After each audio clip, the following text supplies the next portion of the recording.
So, welcome everybody to Vermont Law School. I'm Mark Mahaly, the president and dean, and I'm delighted to see you here for what I know is going to be a really interesting evening that we're going to enjoy. And it's in fact events like this that are really special for us. I know there's prosecutors and defenders and members of the victims advocacy community and restorative justice practitioners and some representatives of a few politicos and a few other, I think maybe some public officials here, and I'm really glad that you're here and consider it important that Vermont Law School do this. VLS, you probably know, is engaged with the question of climate and sustainability, and we are also very engaged with the question of justice, if you will, and really social justice. And most of our students come here to make a difference in the world. That's why they come here, and our job is to give them the tools they need to change the status quo. And so it's really appropriate for us to have discussions, deep, important discussions that get right to the details of how to do that. And this is one of those moments. We actually, one of the ways we engage with these key issues is through our centers and institutes, which are run by our faculty and our students and act in the real world. And we have just, in fact, decided to create a center devoted to the reform of the system of criminal justice, led by our professor Robert, better known to many of you as Bobby Sand, who is, and this is something that we consider really central to our mission. And in that regard, I see Gail Burford here in the audience. We've asked Gail Burford, who is emeritus, I guess, professor from UVM in social work, to join us as a distinguished visiting professor, visiting scholar. So thank you for agreeing. I think you've agreed to do it. If not, right? If not, will you do it? Yes. You have to put them on the spot. You have to choose your moments. So the discussion, the lecture, and the presentation that you're about to hear is and enjoy is part of our involvement in that. It's this talk is an annual talk, and it's named after Sterry Waterman. And Sterry Waterman is the late senior judge for the Second Circuit Federal Court of Appeal, and also was a chair of the Vermont Law School Board of Trustees. So that's what this lecture is. And it's great that Leigh Goodmark, that you're here to join us. And so, Bobby, I pass the podium to you. Thank you.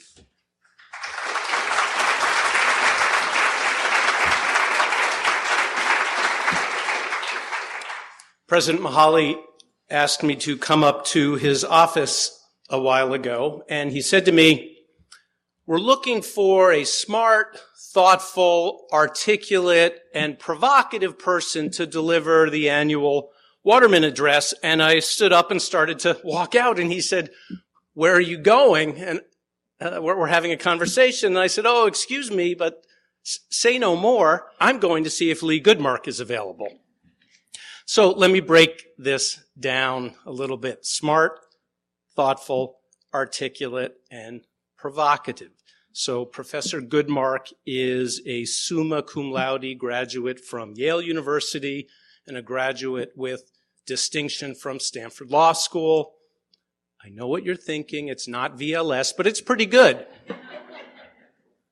Thoughtful. So she is the founder and director of the Gender Violence Clinic at the University of Maryland. She ran clinical programs at the University of Baltimore. She has been voted the faculty, the Professor of the Year on multiple occasions from different sources. She is the author of A Troubled Marriage, Domestic Violence and the Legal System, published in 2012 by NYU Press.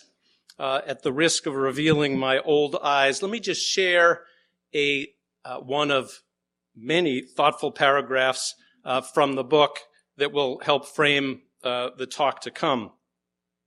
The battered women's movement has ceded control over the responses to domestic violence, enabling the state through the legal system to take primary responsibility for addressing domestic violence and to determine the objectives of that response. Developing that legal response to domestic violence has profoundly shaped domestic violence policy. Millions of dollars have been poured into police and prosecution, parole and probation, and legal services. Funding has also flowed to research on the effectiveness of these interventions, research which questions just how well this money has been spent.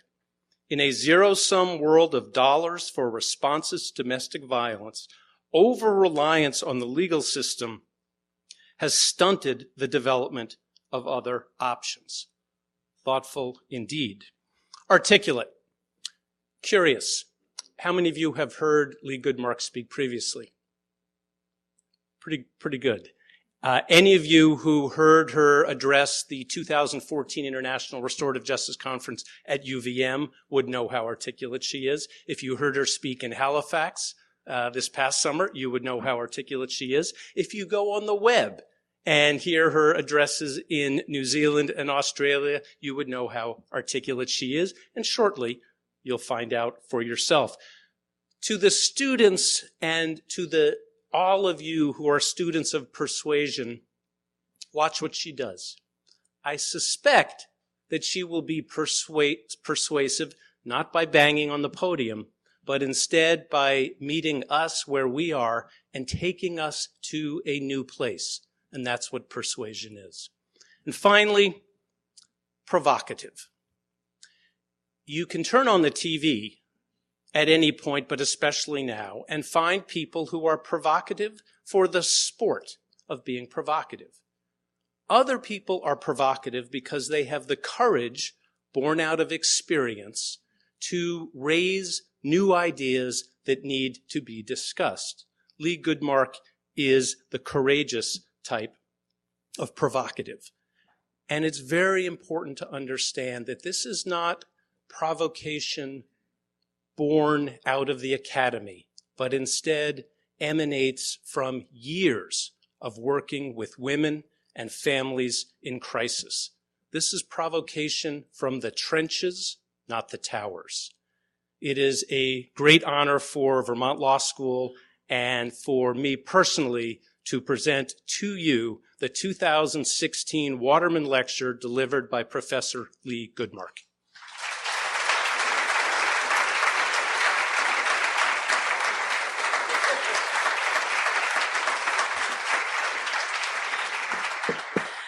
Thank you all so much. It's lovely, actually, to see so many friends in the room, even though I'm far away. And I just kind of whispered to Bobby all day. He's been saying to me, well, are you nervous? Are you okay? And I've been fine all day until now. I'm pretty sure I didn't deserve as many lovely things as Bobby just said, but I do hope that I'll be able to talk to you a little bit tonight about some ideas that might feel strange and possibly threatening in some way, and help you to see how I got to that place. So thank you to Vermont Law School, thank you to Dean Mahaly, and thank you to Bobby for inviting me to deliver the Sterry Waterman Lecture. Judge Waterman, by all accounts, was a wonderful man, and I wish that I could have met him. I am so grateful to be giving a lecture in his honor. Tributes to Judge Waterman note his genuine concern for and engagement with others, as well as his directness and his willingness to let his views be known, but in an even-handed manner. Those are attributes that I greatly admire and that I try to emulate. And so in giving what has been billed pretty widely as a controversial talk tonight, I hope what you'll see is the genuine concern for my clients and for other people subjected to abuse that animates this work, as well as my desire to engage in a productive and respectful dialogue about some pretty difficult issues. And I want to give you just 2 quick caveats before I get started. First, decriminalization is not the same as legalization. And second, there's a question mark at the end of the title of the talk. So that being said, let's go ahead and dive in. In 1984, the United States Attorney General's Task Force on Family Violence called for strengthening the criminal legal response to domestic violence in the United States and said domestic violence is a criminal justice problem that requires a criminal justice solution. And just as recently as last year, Vice President Joe Biden in the United State of Women stood up in front of a crowd of screaming Democratic women, I know, I was there, and said essentially the same thing. Criminal laws that could have been used to address intimate partner violence existed prior to that time, and I know that some of you were there and you know this, but generally were ignored in the context of intimate relationships. That really changed beginning in the late 70s and certainly in 1984 when the task force made this declaration, and intensified in 1994 with the passage of the Violence Against Women Act. I think it's now fair to say that criminalization is the primary response to intimate partner violence in the United States. That commitment to criminalization might be justified if the criminal response was having an appreciable impact on rates of domestic violence. But there's reason to question whether that is, in fact, the case. Since 1994, rates of domestic violence in the United States have fallen dramatically. So has the overall crime rate. And between 1994 and 2000, rates of domestic violence fell just as much as the overall crime rate was falling. From 2000 to 2010, rates of domestic violence fell less than the drop in the overall crime rate. And this was at a time when we were pouring, as Bobby said, hundreds of millions of dollars into specifically the criminal justice response to domestic violence. There is no reliable social science data that ties the drop in the rates of intimate partner violence to criminalization or to this increased funding and criminal legal system activity that was spurred by the Violence Against Women Act. So that should give us pause at least and get us to start asking some questions that I want to engage tonight. At the same time that the United States was ratcheting up its criminal response to domestic violence, rates of incarceration in the United States were skyrocketing. And while criminalization of domestic violence hasn't been the primary cause of that increase, the turn to the criminal law has certainly contributed to the phenomenon of mass incarceration.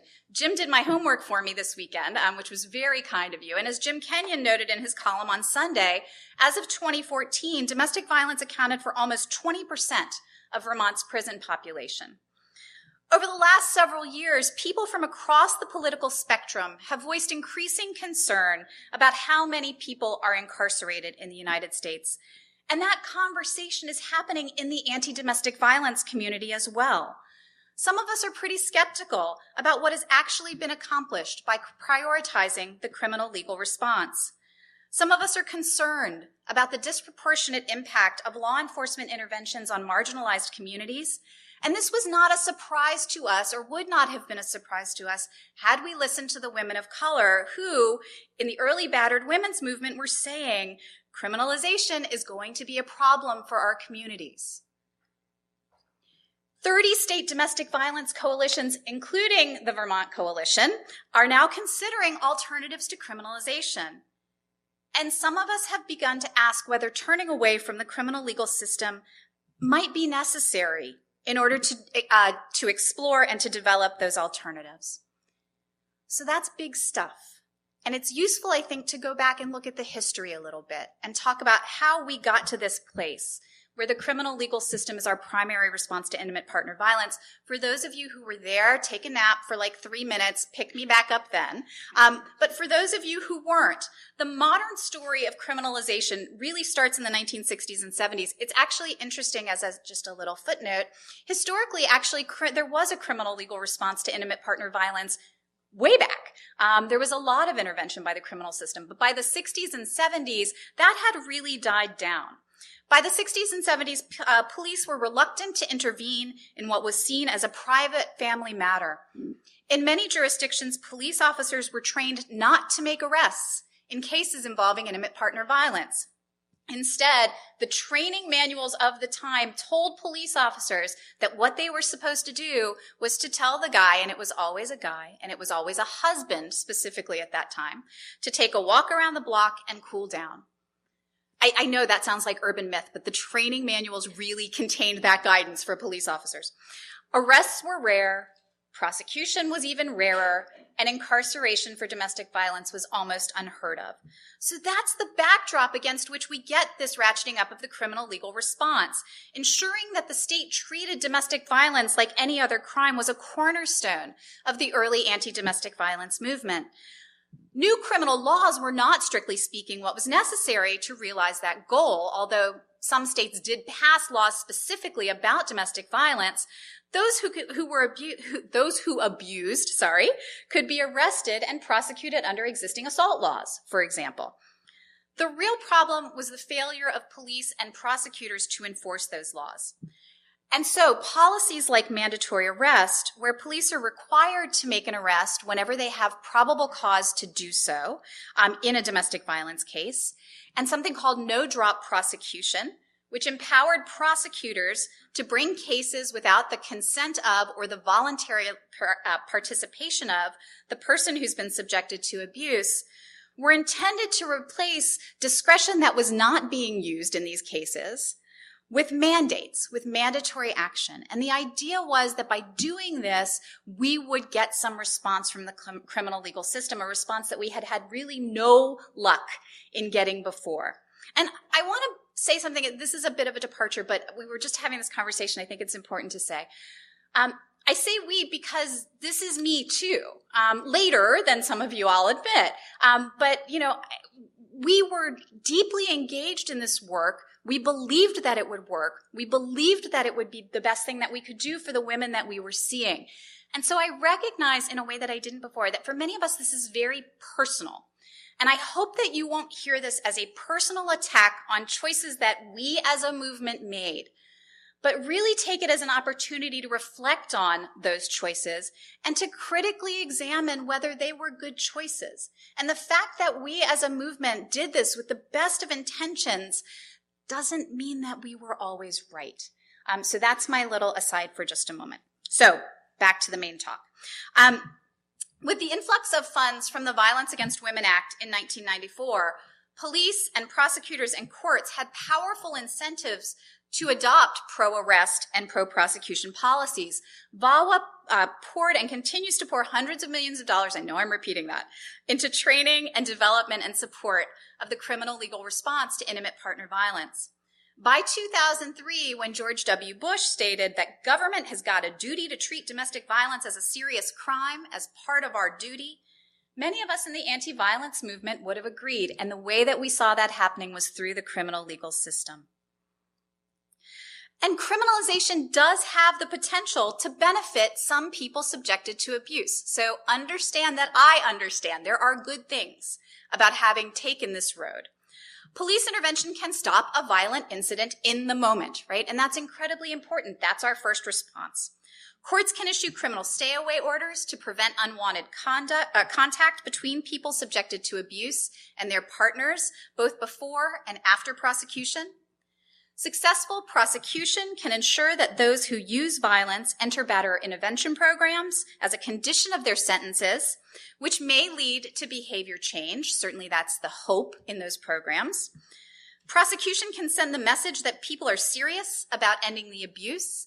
Even the threat of prosecution can give a person subjected to abuse some leverage with their partner. The criminal legal system can provide resources, including victim witness advocates and crime victim compensation funds, to people subjected to abuse. Incarceration and other forms of monitoring can provide a respite from abuse that can give a person peace of mind and the ability to implement short and long-term safety plans. And of course, criminalization serves an expressive function, sending the message that intimate partner violence will not be condoned by the state or its citizens. But there is a powerful critique of the criminalization of intimate partner violence that also needs to be considered. Criminalizing domestic violence is one example of the increasing tendency described by law professor Jonathan Simon to address social problems by governing through crime. In recent years, the United States political system has failed to allocate resources to pressing social problems like poverty and homelessness and mental illness. And rather than provide low-income communities with social services, the U.S. government has increasingly put resources instead into the criminal legal system, using that system to address the consequences of these unresolved social problems. Incarceration, the activist Angela Davis has said, is like magic, making societal problems seem to disappear. But the criminal law is poorly suited to solving these kinds of bigger societal structural problems. Criminalization of intimate partner violence hurts people subjected to abuse. And I think that's the part of the claim that's often hardest for those of us in the advocacy community to hear. But it does, and it particularly hurts women. The adoption of pro and mandatory arrest policies has led to a significant increase in arrest rates. That's absolutely true. Guess who's getting arrested most often? Women. Rates of arrests of women, particularly women of color, and dual arrests, where both parties are arrested, have skyrocketed since the inception of mandatory arrest policies. Sorry about that. If women were committing acts of violence at higher rates than in the past, those policies might be justified. Maybe then we were just capturing behavior that we weren't capturing before. But what the social science research tells us is that women are not, in fact, committing intimate partner violence at higher rates, and that these policies are causing them to be penalized without justification. And the failure to cooperate with the criminal legal system can have disastrous consequences for people subjected to abuse. Women are subpoenaed to testify when they choose not to cooperate with prosecutors. In many jurisdictions, they are arrested if they fail to comply with those subpoenas. In some jurisdictions, they are jailed as a result of those arrests when they fail to appear. This despite language in the Violence Against Women Act that forbids jurisdictions receiving Violence Against Women Act funding to force women to participate in prosecution. One Georgia city has even begun fining women who choose not to participate in prosecution and threatening them with arrest if they can't pay the fines. Women are prosecuted for perjury when they change their stories. Many of you may have seen the video that went viral this summer of the Florida judge who told a woman who said, I didn't come to the case because I was homeless and I was trying to hold everything together and I was extremely depressed, that she would now know what depression was as she put her in jail. This can't have been what we intended when the anti-violence movement championed these policies. Now, as I said, anti-violence advocates of color have warned us since the inception of this movement that over-reliance on the criminal legal system would harm people of color. They're right. There is some evidence that women of color are more likely to call police than other women, but that stems in part from the complete lack of other responses available to those women. And recent research suggests that calls to police from African American communities decline and stay depressed for some time in the wake of high-profile incidents of police brutality against people of color.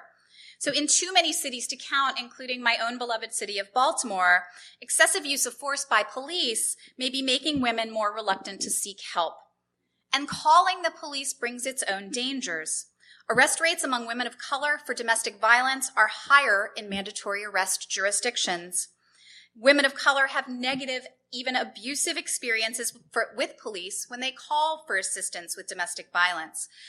Look at Insight Women of Color's work on this. Look at Andrea Ritchie's work on this. The stories that women of color tell about what happens to them when they call police are horrible and terrifying, and make you wonder why anyone ever engages that system at all. State intervention cannot guarantee safety for women of color so long as those women both fear and are actively harmed by state intervention. Criminalization of intimate partner violence has also spurred the exponential growth of men of color's rates of involvement with the criminal legal system. In a study of Milwaukee County, Wisconsin, for example, men of color represent 24% of the population, but 66% of the defendants in domestic violence cases. So it's clear that criminalization has both benefits and drawbacks. And I want to take you back to that moment in 1984 when domestic violence was made a criminal justice problem and ask why. Why was it that people thought that intimate partner violence should be criminalized? Legal scholars have really grappled with the question of whether and under what conditions conduct should be made criminal. These theorists share 4 central concerns. They're kind of 4 things that they say must be present or that we must consider before we make something criminal. First, only those acts that have the potential to cause harm should be criminalized. Second, there has to be some reason to believe that criminalization is going to deter the harmful behavior. Third, criminalization must do more good than harm. And finally, criminalization should happen only when there is no less intrusive alternative for preventing the behavior. Notably, all of these theorists accept on some level that the crime of assault, which is the basis of most domestic violence prosecutions, should be criminalized. But I think that notwithstanding that consensus, I would argue that the work of these theorists supports the case for decriminalizing domestic violence. So, first, to justify the criminalization of domestic violence, the law has to be addressing or preventing a serious harm. That's a no-brainer, right? The law of assault clearly does that. While not every assault actually causes serious harm to the victim, the types of behavior that are covered by the assault law have the potential to do serious damage. And whether they're prosecuted as misdemeanors or as felonies, domestic violence assaults do, in fact, seriously harm some victims with injuries that range from bruising to broken bones to brain damage. So clearly we've met the first condition, right? There's certainly harm here. Now's when it starts to get a little more dicey. Deterrence, the belief that there is a relationship between criminalizing an act and a decreased likelihood that that act will be committed as a result of criminalization, is central to these theories. But it's not enough to just say, we're criminalizing this because we want to deter the behavior. That's very easy to do. There has to be some reason to believe that the law actually does or will deter the targeted conduct. So does criminalization deter domestic violence? It's hard to say. There is not a single study that has found that the existence of laws criminalizing domestic violence deters that behavior. Here's what studies have found. That arrest can have some effect on recidivism that ranges from modest to non-existent, and that in some cases arrest can actually exacerbate the risk of further violence. Studies on the deterrent effect of prosecution are similarly inconclusive. Now, there may be reasons why these studies are not finding a strong deterrent effect. Inconsistent enforcement of the law, even in jurisdictions that have mandatory arrest and no-drop prosecution, may be hampering these deterrent effects. And the way that we measure deterrence is problematic. Deterrence is generally measured through recidivism, and recidivism is generally measured through rearrest. But because the criminal law defines domestic violence very narrowly, generally as physical violence and threats of physical violence, using rearrest as a proxy for reabuse may be capturing only a fraction of the violence that is happening in these families and miss things like psychological and emotional abuse entirely. And people subjected to abuse may not choose to report new offenses to police or prosecutors, particularly if their initial interactions with the criminal legal system were negative or the system was ineffective in stopping the violence. Even in jurisdictions that aggressively enforce domestic violence laws, recidivism rates may be actually fairly high because criminalization fails to deter the hardcore offenders. And the hardcore offenders are a group that I want to return to a little bit later. The third consideration is whether criminalization of the action does more good than harm. So that's really a cost-benefit analysis. So let's talk first about the costs. There are costs of criminalization generally, and then there are specific costs associated with incarceration. In terms of criminalization generally, being labeled as a criminal brings a social stigma and a host of restrictions on things like voting, eligibility for public housing and other kinds of benefits, education grants, and access to employment. And for undocumented people, conviction of a crime can mean deportation. Incarceration makes the costs of criminalization exponentially higher, though. Not only does incarceration not deter future violence, and this is pretty generally accepted among criminologists, that's good, Articulate. You like that, Bobby? Articulate. Among criminologists. But time in prison may actually drive further offending. Incarceration creates and reinforces conditions that lead to greater recidivism. The dehumanization of inmates, decreased employment opportunities, destruction of communities, and something I'd like to call, and other people have called, toxic masculinity. So first, penal facilities in the United States are dehumanizing institutions. I don't think there's any kind of debate about that, really. They use forms of punishment and control that have been rejected by most developed nations. Jonathan Simon refers to these facilities as waste management prisons. Such facilities are not intended to transform prisoners in any way. We have given up entirely on the idea of rehabilitation. They're only meant to warehouse criminal offenders. This treatment makes it difficult for prisoners to value others or to develop empathy, which are necessary preconditions to preventing further harm once they are released. Offenders report that prison creates an atmosphere where they can ignore or repress the effects of their actions on others, again, making further violence more likely. Incarceration creates substantial barriers to employment. Prior to being jailed, 2/3 of male inmates are employed. Half of them serve as the primary source of support for their families. The children of incarcerated fathers are more likely to experience homelessness. Their mothers are more likely to receive public assistance. Upon release, formerly imprisoned men both work less and earn less. Having been incarcerated creates a significant impediment to finding employment for white men and a nearly insurmountable barrier for men of color. Incarceration depresses the wages and annual income of former inmates. And here's why this matters. So, in theory, one could say, too bad. You did the crime, that's what you get. But here's why it matters for us. Rates of domestic violence correlate with male under and unemployment. The more often a man is unemployed, the higher the rate of violence. And there is a strong relationship between both subjective reports and objective measures of economic strain and intimate violence against women. Incarceration is creating conditions within which domestic violence flourishes. Incarceration also damages community resilience. Former inmates are frequently released into communities whose stability is challenged by the loss of significant numbers of their members to prison. In communities that are already challenged by poverty and high unemployment rates, social networks are really essential in providing support to families. But the disappearance of significant numbers of people who should be raising children and contributing to the local economy undermines community strength. In addition, when members of communities know less about each other, their capacity for understanding each other's behavior decreases. And given that lack of familiarity, the community is less able to address conflicts as they occur. In such communities, informal social controls are undermined, which creates conditions that are ripe for violence, including intimate partner violence. Rates of domestic violence are much higher in economically disadvantaged communities, which may be a function of that loss of social controls and the weakening of social ties within those communities. That is, in part, a result of incarceration. I think most importantly, though, is how the violence that offenders experience in prison gets recycled into their interpersonal relationships. And this is the idea of toxic masculinity that I mentioned. So the irony of incarceration is that you take individuals who are being punished for violence and send them to places where they are likely to be either perpetrators of or victims of or witnesses to more violence. 10 to 20% of prisoners report being physically abused in prison. 10% of state prisoners report being sexually abused. And the trauma of victimization has really serious consequences, including post-traumatic stress disorder and other mental health issues.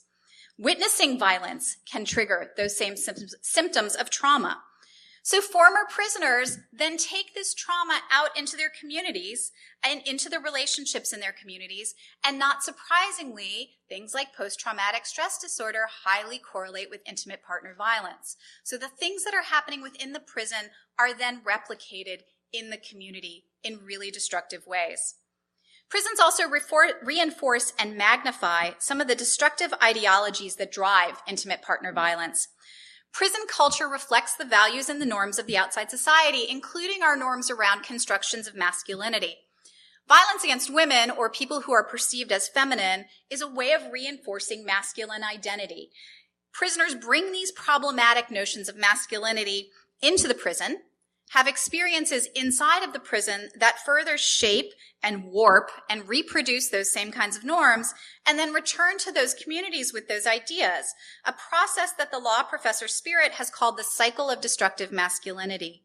Those notions of masculinity, in turn, color the relationships that former prisoners have on the outside. So those are the costs. Weighed again, that's probably not all of them. You could probably think of more.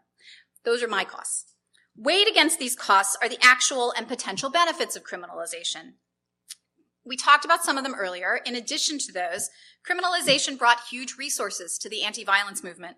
Those resources didn't just go to courts and cops and prosecutors. They went to us. They went to non-governmental agencies who were encouraged by the Violence Against Women Act to partner with courts and cops and prosecutors to work on bringing these criminal legal reforms into our system in a way that was meant to be attentive to the needs of victims. And so we were encouraged to partner with law enforcement to develop and maintain the criminal legal response.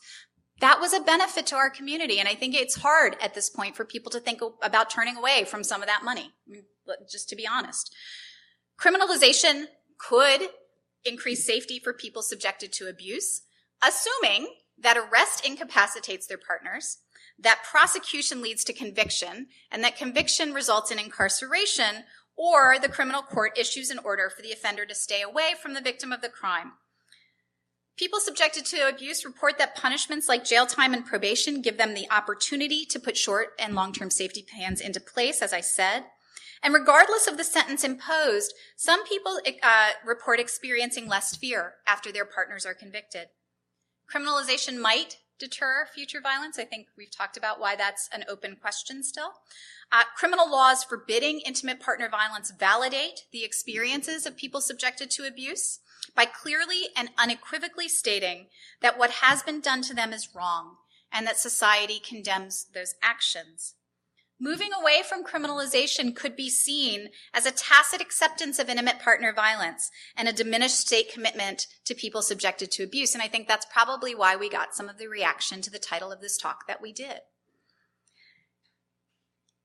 Even with these potential and actual benefits, though, I would argue that on balance, criminalization does more harm than good. Finally, before enacting criminal laws, we should consider alternatives to criminalization. Now, in the intimate partner violence context, alternatives to the criminal legal system certainly exist. We have protective orders, we have shelters, we have counseling, we have abuser intervention programs that don't require you to go through the criminal justice system, and most of those resources exist in many of our communities. But in terms of another way of intervening to control violent behavior, right, we're pretty underdeveloped and under-theorized. Policymakers and anti-violence advocates have been reluctant to explore programs designed to replace state intervention through the criminal legal system with other forms of control, citing to the two buzzwords of the battered women's movement, right, safety and accountability. And having worked for 40 years to have domestic violence treated as a crime, some advocates are unwilling to risk what they see as hard-fought gains by creating parallel or alternative forms of justice. But recent research suggests that victims of crime are more interested in accountability through rehabilitation than through incarceration. And models for delivering justice and addressing harm outside of the criminal legal system do exist. Restorative justice, for example, focuses on harms rather than crimes, allowing victims to define the harms that are done to them, requiring offenders to acknowledge the harm, and bringing victims, offenders, and their supporters together to craft a plan that holds offenders accountable for the harm and provides some reparation to the victim. Restorative processes give victims the opportunity to confront their perpetrators directly and to speak to them openly about how they have been affected by their behavior, a much more direct form of accountability than is available through the criminal legal system, where victim stories are mediated by due process concerns and the rules of evidence. Restorative justice engages community members in supporting people subjected to abuse and in developing solutions that hold perpetrators accountable, making intimate partner violence more visible within the community. Studies have found that people subjected to abuse have positive experience with restorative justice and would recommend those services to others. Among those studies are the studies done by Gail Burford that are still, I think, sadly, some of the only studies that we have to rely on in doing this work. And so part of what we need to be doing is creating and testing these kinds of programs so that we can provide this kind of information. Holding offenders accountable in community is another alternative to criminalization. Community-based transformative justice work with people subjected to abuse to determine what they need and to enlist community members to confront and respond to the violence exist in a couple of places in the United States. So I know that sounds kind of abstract. Here's an example of how they work. So there's a woman subjected to abuse. She's married to a police officer, and therefore she feels that she cannot turn to the criminal legal system for assistance. So she brings together a number of her friends and supporters to help her brainstorm options after her partner's verbal abuse and stalking make her feel unsafe. Her friends help her to identify her goals. Her biggest goal is to feel safe in her home. And so they think about ways to do that. Her friends then set up a schedule to ensure that she was never home alone, which helped to restore her feeling of safety. They identified people who could talk to her partner in an attempt to try to calm him down to ease the situation. Her mother took on that role. They created a phone list so that she always had someone to call for assistance. The group approached the abuse as a community rather than an individual problem. They asked, how are we going to make sure that there's not harm happening in our community? And they took care of it in that way. This is someone who was never going to go to the criminal legal system. Like many partners of police officers, that system simply looks unavailable. And so we can look at these experiences and think about, are there ways to bring community back into the process of accountability, back into the process of safety for those folks who are never going to engage with the state for whatever reason? Of course, there are challenges to developing meaningful and effective community-based alternatives. Resources are always scarce for this kind of work. Community-based options are not going to appeal to everybody who's been subjected to abuse, particularly if what they want is punishment, and punishment through the criminal justice system. Given the fragmentation and lack of connection within communities that I've already talked about, one could question whether a sufficient community structure even exists to support such programs, and whether communities will in fact hold abusers accountable for their actions. And one of our goals in the early battered women's movement was to change norms around intimate partner violence. I think they've changed some, but they haven't changed as much as one would have hoped. And we can see that when we look at the comments that happen whenever, say, a high-profile athlete abuses his partner and the victim blaming that goes on there. And so I think it's a fair question to ask, do we really have strong enough community norms to make this kind of work happen? But there is some research to suggest that when communities believe in their capacity to organize and execute concrete actions to reduce intimate partner violence, this is a concept known as collective efficacy, the risk of male intimate partner violence decreases. So I think it's worth putting the work in. Other alternatives could address the underlying causes of intimate partner violence. So economic interventions could address the link between male under- and unemployment and domestic violence. Public health initiatives could develop prevention programs that target some of the root causes of intimate partner violence. We could be talking about toxic masculinity. We could be helping our boys to understand that being a man doesn't mean using violence or feeling entitled to use violence. But criminalization hampers the development, implementation, and evaluation of these types of programs. It's a safe harbor for policymakers and anti-violence advocates who fear replacing the known quantity of the criminal legal system with untested, unproven alternatives. So long as funding for anti-domestic violence efforts remains targeted at the criminal legal system, criminalization will rob these efforts of the opportunity to develop alternatives. So on balance, I would argue that there is a credible and even a strong theory-based case to be made for decriminalizing domestic violence. Here's where the question mark comes in. But complete decriminalization is unlikely, and it's probably unwise. Realistically, neither policymakers nor most anti-violence advocates are ready to turn away from the criminal legal system. Repealing domestic violence statutes could send a problematic message about society's commitment to eradicating intimate partner violence, regardless of the effectiveness of those statutes. Arrest and prosecution play an important role in securing safety for some people subjected to abuse. And even those of us who are most concerned about the harms of criminalization know people who belong in jail. I'm thinking about my clients. I can think of 2 right off the top of my head without even trying hard, right? So there's some line that we've got to find between those folks who can be helped in community and helped in other ways and those folks who legitimately belong in jail. So instead of decriminalizing, I think we could think about 2 aspects of our current legal response. First, we need to get rid of policies that are harming those who they were meant to protect. Mandatory policies have been controversial and when I say mandatory policies, I mean mandatory arrest and no drop prosecution. Those policies have been controversial among anti-violence advocates since the first mandatory arrest law was adopted in 1977.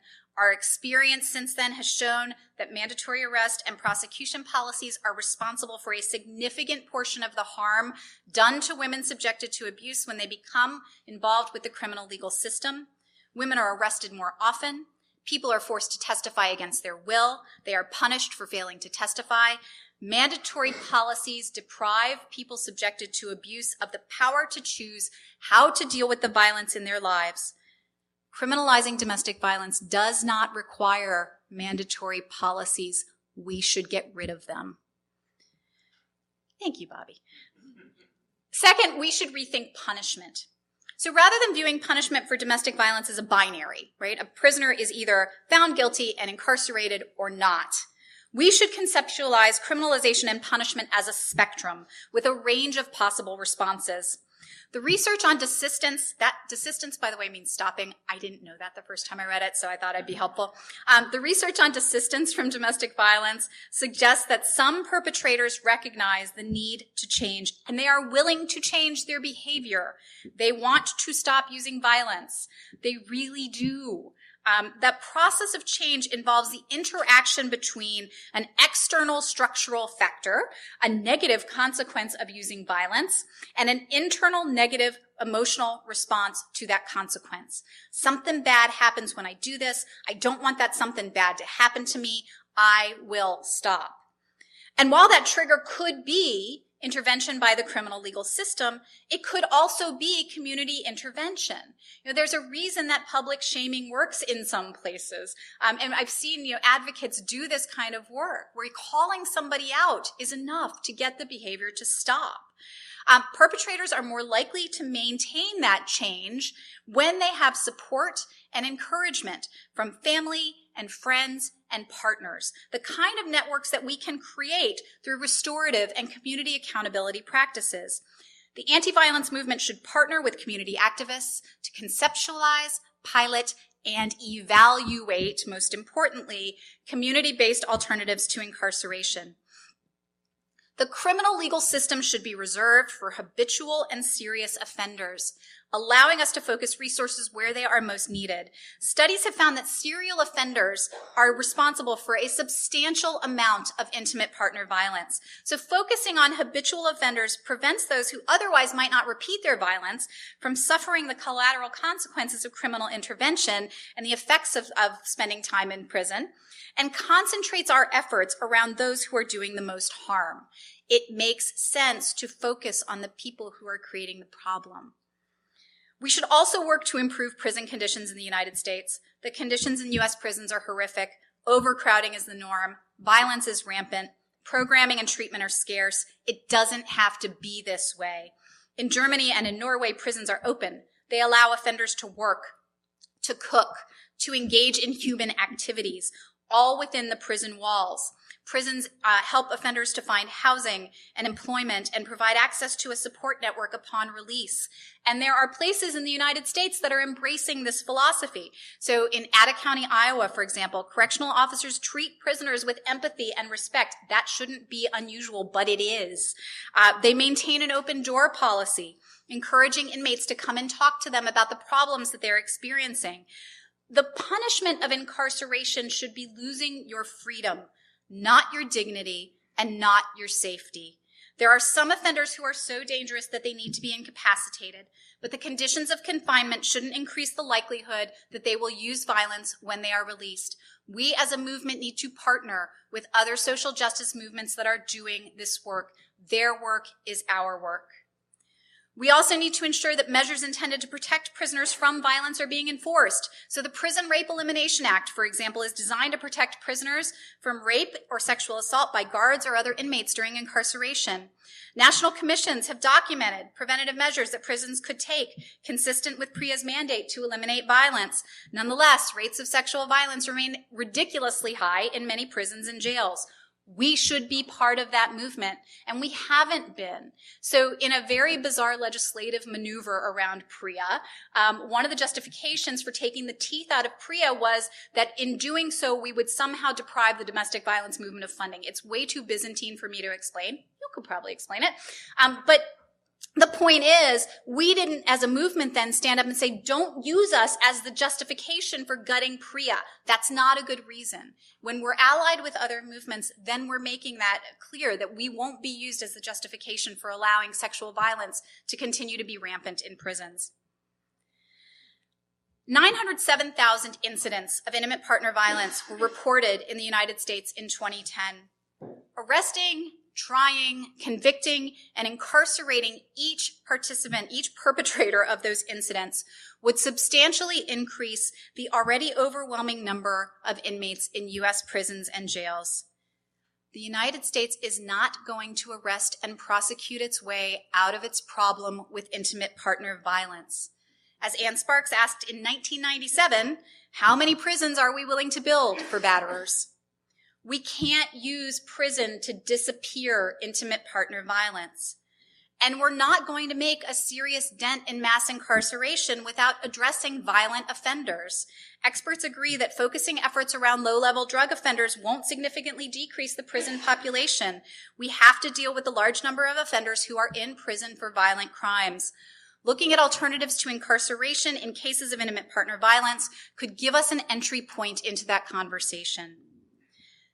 So the U.S. policy experiment with criminalization as the primary response to intimate partner violence is neither an unqualified success nor a total failure.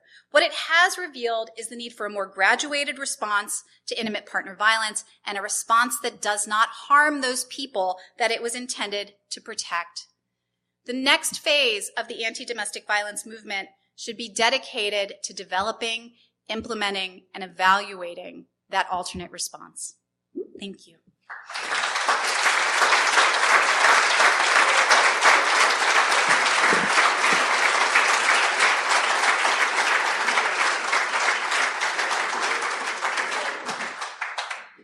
So I told Bobby I was happy to facilitate questions myself if people have questions. Yeah, Karen. I have a question. Yeah. Karen, there's a microphone they want you to use. I think it has to do with the video. Oh, okay. Oh, great. Good to know. Thanks. Thank you, Leigh. You're being taped, Karen. Yeah, thank you. Noted. Thanks, Leigh, for your comments. And I found them really valuable and very validating for the work that we're trying to do here in Vermont. I have to admit that I was one of those advocates. I was hired in 1995, and I was given a guidebook on how we do this work and why we do this work and why it's important that we follow those rules really carefully, and it was really grounded in the idea of safety. And we were given the phrase, someone will die if we don't do this. We found over time, of course... Someone will die even if we do, I think is part of the response to that, too. We found over time, that people continue to die. Vermont has one of the highest per capita domestic violence homicide rates in the country. In 2010, we were number 2, only to Texas, second only to Texas. So we know that the millions of dollars that we've spent over these last 30 years has been effective in some ways, but in other ways has really missed the boat.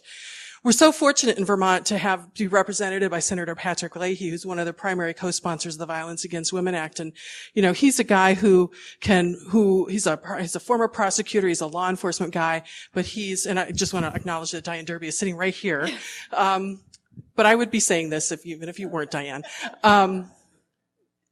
Senator Leahy is able to hold both realities, both truths, that there is a criminal legal response and that there's a federal law that creates this response, and that it's important that the law change over time to respond to the realities of survivors, especially survivors from marginalized communities. And so I really appreciate your comments about the fact that all those years ago, we did not listen to women of color. And I was one of those non-listeners. I was one of those people that truly believed that if we built a system, that everybody would be able to access it. And I was really wrong about that.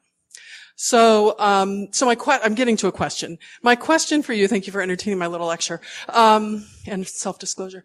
The question I have for you is about the Violence Against Women Act, which sits as this, this hallmark kind of basic federal law that we rely on. It's a formula. The stop part of that law is a formula that comes out to states, and 2/3 of that funding goes to the criminal legal system. 1/3 comes to victim services. Studies have shown over the years that exactly the inverse is true in terms of the numbers of victims accessing criminal legal and accessing services. So my question is, do you see any hope for amending that law to respond to what we now understand, the way we really think that we have to go to address these issues in our communities?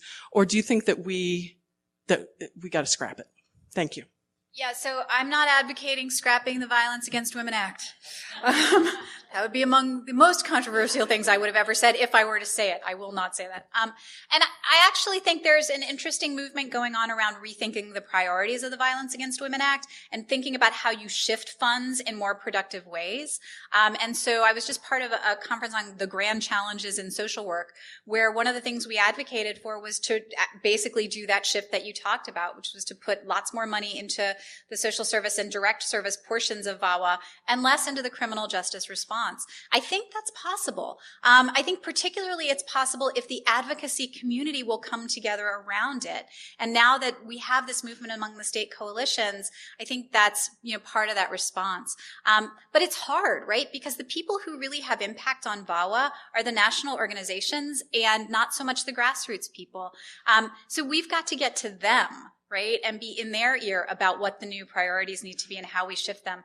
But even, the big national organizations know this too. When the National Network to End Domestic Violence does its annual snapshot of domestic violence in the United States, routinely what they find is that the single biggest need is for housing, right? Always it's housing. Always, always, always. And so it's not that the nationals don't know this. I think shifting Congress is harder because so many folks either come from a law enforcement perspective, are former prosecutors or were involved in that system in some way, or don't want to be seen as soft on crime. And so what we need to think about is how we message, I hate that, that's not a verb, how we describe what we're doing in ways that don't make people look soft on crime, but really say, hey, you know what, courts, cops, and prosecutors, they've got 40 years worth of funding and they've done things with it. And now maybe we should try something different and try to meet some of these other unmet needs. I think the other cool thing that's happening, and Gail's part of it and knows much more about it than I do. Is it okay for me to talk about that, you think, Gail? So the Office on Violence Against Women is starting to look at some of these alternatives like restorative justice and at least start to put some of the groundwork in place to help us think about how we can do alternative justice kinds of work.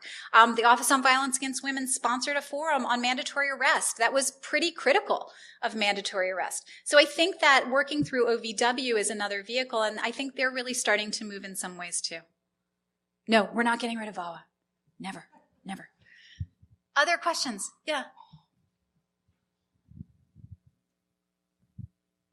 Good evening. Thank you for your remarks. I'm one of several prosecutors here tonight in Vermont, and you gave an example of a restorative process which encompassed really a bunch of people coming together. And I think from my experience in Washington County, at least, most of our cases of domestic violence have one of several factors in them, either poverty, underemployment, alcohol, or opiate or other drug addiction. So some of what was described in terms of access and ability to participate in a restorative process would be limited. So how do you apply that model to those groups that are at risk or can't necessarily participate? So I actually think that if we tease some of those things apart, I think people who are in poverty can absolutely participate if we adequately fund restorative justice programs. I think that people who are underemployed should be participating because restorative justice is actually ideally suited to bring together a community of supporters, one of whom can say, hey, I've got work You can come work for me and you can do this work, and that might help. That might get at this issue, right? Building a community of support then gives people access to resources that they're not getting if they're just being shuttled through the criminal legal system. I think the piece about opiates is harder, of course, right? But I think not impossible. And the key, I think, to developing these restorative justice alternatives is to ensure that people with expertise in domestic violence are sitting at the table when they are developed, are part of the screening, are part of the facilitation, so that they're there to recognize things that are happening within that room, to point them out, to have done all the groundwork that's necessary. Let me throw in just a big caveat about restorative justice. It's not going to work for everybody. It cannot replace the criminal legal system. There's no way that it can do that for a couple of different reasons. One is it's very labor intensive. Two is it takes resources. Three is an offender has to accept responsibility before they engage in the process. And for me, I said this 2 years ago, I'll say it again, that is the bedrock principle that I would not ever get away from if I started doing this work in domestic violence cases. So some of those guys, they're never going to get there. They're not going to accept responsibility, or the work isn't going to be available to do. So it's important to know that. But I do think that in those communities that you're describing, there's a substantial amount of possibility if you can bring community resources to bear on some of those things that are really the underlying causes of the violence, or at least significantly related to or correlated with the violence. Is that satisfying? It is. It's a good answer, I think, on the victim end. But again, some of those things we talked about are going to be offender issues, absent incarceration or probative conditions. Yeah. How do you get them to address the alcoholism that fuels violence in a household? So I think some folks are willing to address it, right? And they're looking for resources to help them. Some folks have never had anyone call them on it. And having that community come in and say, you know what, when you drink, you are violent. And I'd like to stay in this relationship with you, or I don't want to. I'd like to co-parent with you, or I'd like you to be safe for our children, and whatever that looks like. But we can't do that unless you're willing to put these steps into place. And then you turn to the community of support and you say, how are you going to help this guy put these steps into place? Well, I know where the 12-step program is. I'll drive him there every time. I'll be the one who he can call whenever he wants to take a drink. I'll be the one who she can call when he's been drinking and she needs him to get out of the house. Like, putting those kinds of things into place, that's what I talked about in terms of kind of the negative consequence coupled with the external, right? If you can create some understanding that what you're doing has a consequence, it harms the person that you say that you love or that you care about. It's actually kind of amazing when you read the restorative justice literature, how little many offenders understood that prior to having those conversations with their partners and with their communities of support, and how much they say that they understand it afterwards. Again, Gail should be up here doing this part of this, but I really think that sometimes they don't see it at all. They haven't worked through it, and we don't have systems that help offenders to work through that stuff. We just have systems that say, you did wrong, and now we're going to warehouse you for this period of time. Yeah. Oh, whoever's got the mic. I guess I don't have control anymore. It's whoever's got the mic. Okay, hi, I'm David Cahill. I'm the state's attorney for this county. And I'm going to do, unfortunately, one of the cruelest things that we can do to professors at law school, which is to ask them a practical question. Ask them for practical advice. As Bobby said, I am a practicing lawyer who has 3 trials next week and spends a lot of my time in the courtroom. So practical works for me. All right. So I just want to put a local Vermont spin on some of the facts that were presented during your presentation and kind of give you my perspective of the lay of the land in Vermont. And from my perspective, over the last 20 years, we could say that the DV reporting rate is up. The DV offense rate is also up. As to whether there is correlation or causation, hasn't really been adequately studied at the state level. Do we, as a statewide policy, have a mandatory arrest policy? No. Do we have a uniform policy of subpoenaing victims? No. Do most prosecutors do it? No. Will someone in this audience be able to point to an example of a bad apple who did that? Yes. Do any of the counties in Vermont have a policy of seeking a criminal conviction for victims who fail to testify? No. Will someone in this room be able to point out a bad apple that is a story just to the contrary? Probably yes. Do we pursue perjury prosecutions against victims? Generally, no. Is there a bad apple? Maybe. Do we have no drop policies around the state? Generally not. And then the next point that's kind of Vermont specific is that right now, criminal justice reform and restorative justice in particular are trendy. It's a popular topic to discuss. In Vermont, restorative justice has been the official policy of the state, as in it's written in literally the first section in our title that has to do with punishment. Title 28 of Vermont statutes, the first substantive section says, restorative justice is the official policy of the state of Vermont. Here are ways to implement it. That was put into law in the year 2000. It's been the law for the last 16 years. I think most of the people in the room, including most of the prosecutors in the room, all agree that prison is not a particularly useful tool for rehabilitation, right? It causes human suffering. Some people may believe that that suffering is a proportional response to suffering that occurred outside the prison walls. Some may disagree with that. But recognizing that that is the landscape in Vermont, that we pretty much are on the same page with you, maybe not for some of the reasons that you've articulated, but for whatever reason we haven't fully gotten there.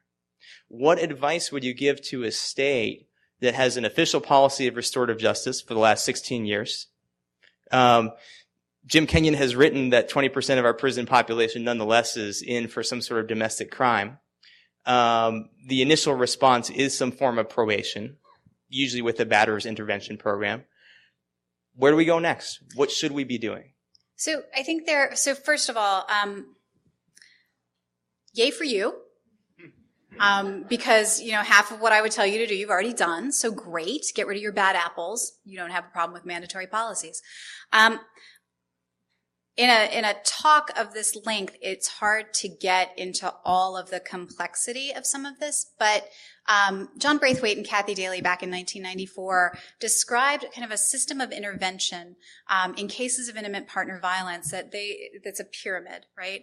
And at the bottom of the pyramid is, on a first offense, maybe we have a community intervention of some kind, right? We do the kind of community accountability work that I talked about that I don't think is necessarily happening in Vermont. Karen, help me out here. Precludes that from happening, right? Okay, so there's one thing you could do.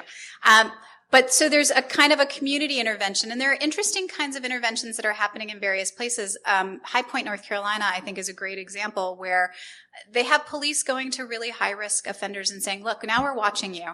And we're not prosecuting this case. We got this complaint. It's not being prosecuted. You are on our radar. We know that this is something that we need to be worried about, and you can either, keep going with this, or you can stop, right? So people knowing that there are eyes on them makes a difference. I think we can work in community to try to build these kinds of accountability systems.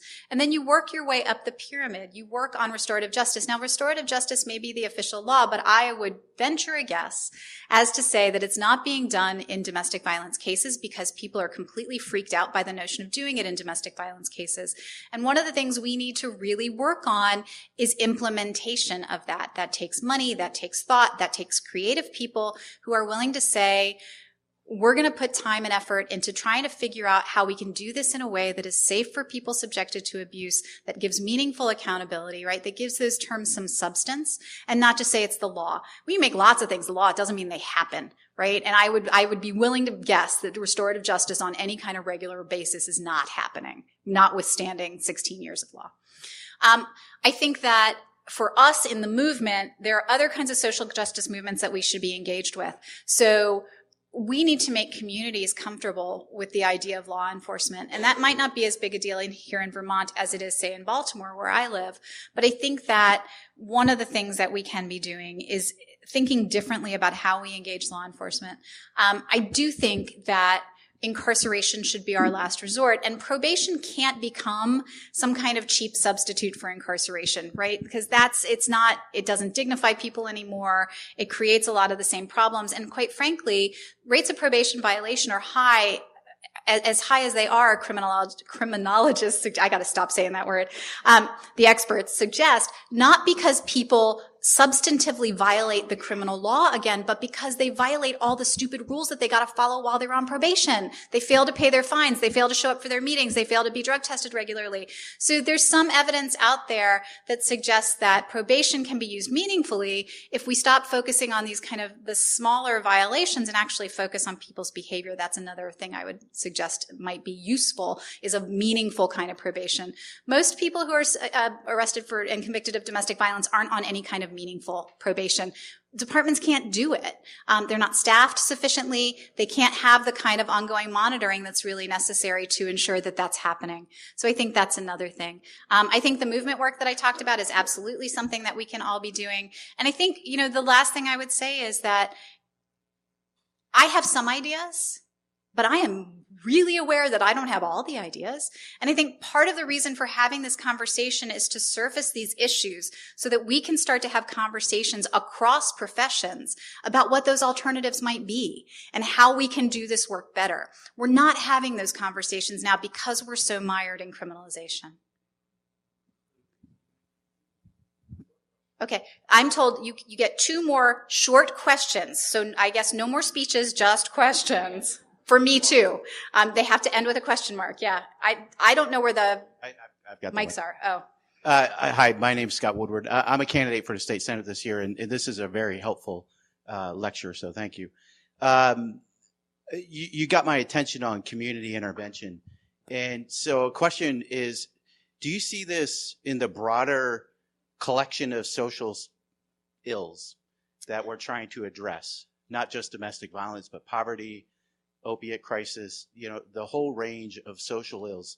It seems as if the way we administer programs tend to depersonalize or isolate people, because it just is an observation of mine that it feels like individuals become isolated. Yeah. And the way you describe community intervention pulls people together. And I wonder if you see this as not just part of intimate partner violence, but also the broader community intervention across an array of social ills that we need to kind of tackle. So I'm not going to claim any expertise across an array of social ills, and I've looked at this really in the context of domestic violence. Intuitively, I want to say yes, right? That engaging community is a great thing.